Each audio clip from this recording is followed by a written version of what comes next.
Hello guys, hope you're all doing good.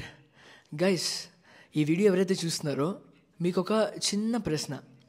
మీరు ఎప్పుడన్నా శివరాత్రికి ఉపవాస దీక్ష తీసుకుని రాత్రంతా ఓం నమః పార్వతీ పతే హర హర మహాదేవ శంభో శంకర లేదా ఓం నమః శివాయ అంటూ రాత్రంతా మెడిటేట్ చేసిన సందర్భం ఏదైనా ఉందా? ఉంటే కామెంట్ సెక్షన్లో తప్పకుండా తెలపండి. ప్రస్తుతం ఈరోజు డిసెంబర్ 31 కాబట్టి మ్యాక్సిమం యూత్ అందరూ కూడా ఏం చేస్తారో, ఎలా సెలబ్రేట్ చేసుకుంటారో మనందరికీ తెలిసిందే. డ్రింకింగ్, డాన్సింగ్, పబ్స్లో ఎంజాయింగ్, జల్సాలు, ప్రతిదీ ఈరోజే. యాక్చువల్గా బ్రిటిష్ వాళ్ళు కోరుకుంది కూడా ఇదే.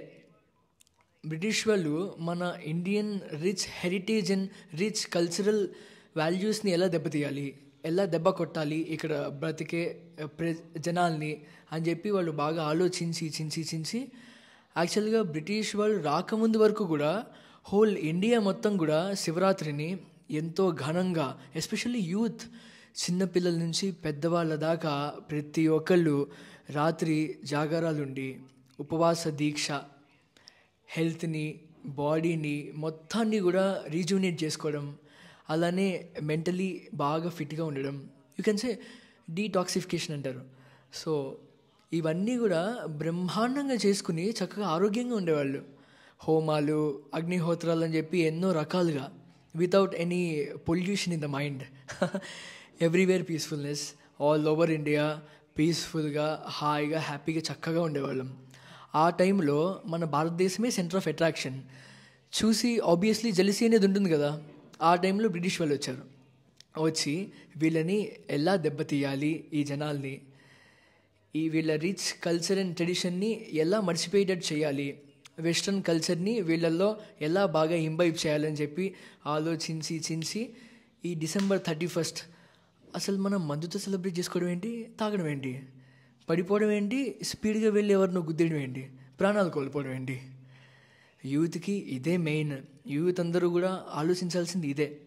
డిసెంబర్ 31 వచ్చేసరికి ఈ రెండింగ్ కాబట్టి రాత్రంతా మేల్కొని జంక్ ఫుడ్స్ బాగా తినేసి మెయిన్ హెల్త్ ఎఫెక్ట్ చేసేసుకుని బయట స్పీడ్గా నడుపుతూ ఏదో మన లైఫ్లో ఉద్ధరించేసినట్టు, ఏదో నిజంగా చాలా గొప్పగా ఏదో సాధించేసినట్టు రేసులతో, గంజాయి మత్తుల్లో బిల్డప్లు ఏమీ లేదు అక్కడ. తాగితే ఏమవుతుంది? నీ హెల్త్ ఎఫెక్ట్ అవుతుంది, మెంటల్ ఇల్నెస్ వచ్చేస్తుంది. దీనివల్ల వాట్స్ ద యూస్?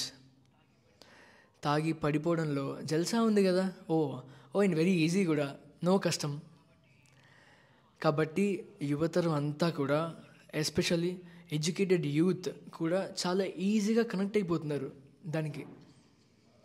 బ్రిటిష్ వాళ్ళు ఇలా క్యాష్ చేసుకుని మన కల్చర్ అండ్ ట్రెడిషన్ మొత్తాన్ని కూడా but it is still surviving. It will destroy చేసేంత సీన్ లేదు. బట్ ఒక వల వేశారు, ఆ వలలో పడ్డాం అంతే. ఇప్పటికీ కూడా స్టిల్ ఇంకెప్పుడు కళ్ళు తెరుస్తారో నాకు అర్థం కావట్లేదు. అదే శివరాత్రి రోజు ఏ ఒక్కళ్ళన్నా బయటకు వచ్చి మీ ఫ్రెండ్స్ అందరితో ఓం నమ శివాయ అని చెప్పి రాత్రంతా కూడా యూ మెడిటేట్, నో కుదరదు అంటారు. ఎందుకు? You feel it, you can sense it, you experience it. But కానీ మనం అలవాటు చేసుకోలేకపోతున్నాం.